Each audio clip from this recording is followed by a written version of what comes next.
And more good news bago mag-weekend dahil humakot ng parangalang iba't ibang programa ng Net25 sa Anak TV Awards. Kabilang po dito ang ating news program na Mata ng Agila Primetime, Mata ng Agila sa Tanghali, Responde, Mata ng Mamamayan at marami pang iba.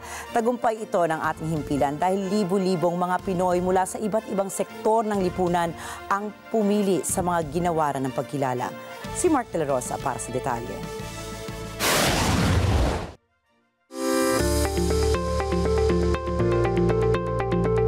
Nagwagi sa puso at isipan ng mga kabataan ang ilang mga programa ng Net25 sa katatapos lang na 2023 Anak TV Seal Awards.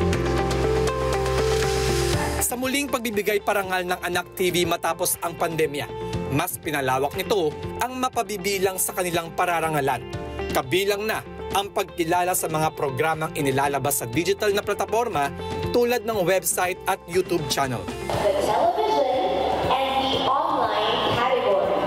Kabilang sa mga programa ng Net25 na nakatanggap ng prestiyosong parangal ay ang Mata ng Agila Primetime, Mata ng Agila sa Tanghali, Responde, Mata ng Mamamayan. Ano sa palagay nyo?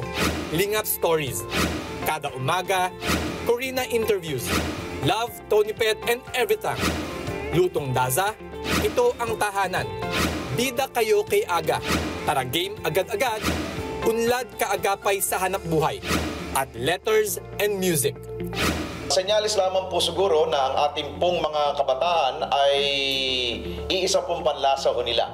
Dahil nga nagbibigay po tayo ng tamang impormasyon at syempre child-friendly po tayo. Itong programa po natin, isang public service at isa pong news-oriented show po. Ito pong pagkilala ninyo ay magbibigay pa po sa amin ng lakas at tagumpay para pagbutihin pa po namin ang aming pong programang ito. Sana po tangkilikin nyo lagi ang aming pong programa, ang Mata ng Agila Primetime at syempre ang Responde, Mata ng Mamamayan. So thank you so much, especially to Net25. Parati kami ginagabayan, may mga bawal at tama lang naman.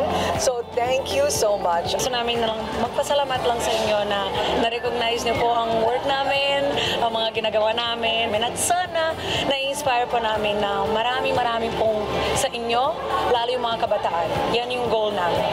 And thank you. Keep on supporting Net25 and our programs. Nakaka-proud kasi napakarami this year ng mga programang nakapasok sa Anak TV Seal Awards at mga homegrown na mga Net25 programs ito at bilang pagpapatotoo ng ating adikain na makapagbigay ng meaningful, child-friendly and worry-free, wholesome family content para po sa inyo at lahat ng yan mula sa Net25. Ang Anak TV Seal Awards ay magbibigay inspirasyon sa himpilan upang lalo pang pag-ibayuhin at pagtibayin ang mga programang laan hindi lamang sa mga kabataan, kundi para sa bawat pamilyang Pilipino.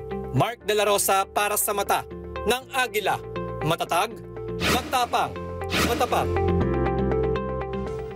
Maraming salamat sa inyong pagsubaybay sa Mata ng Agila Primetime. Para malaman ang matatag, matapang at matapat na mga balita, ay i-follow lamang at mag-subscribe sa @Net25 TV.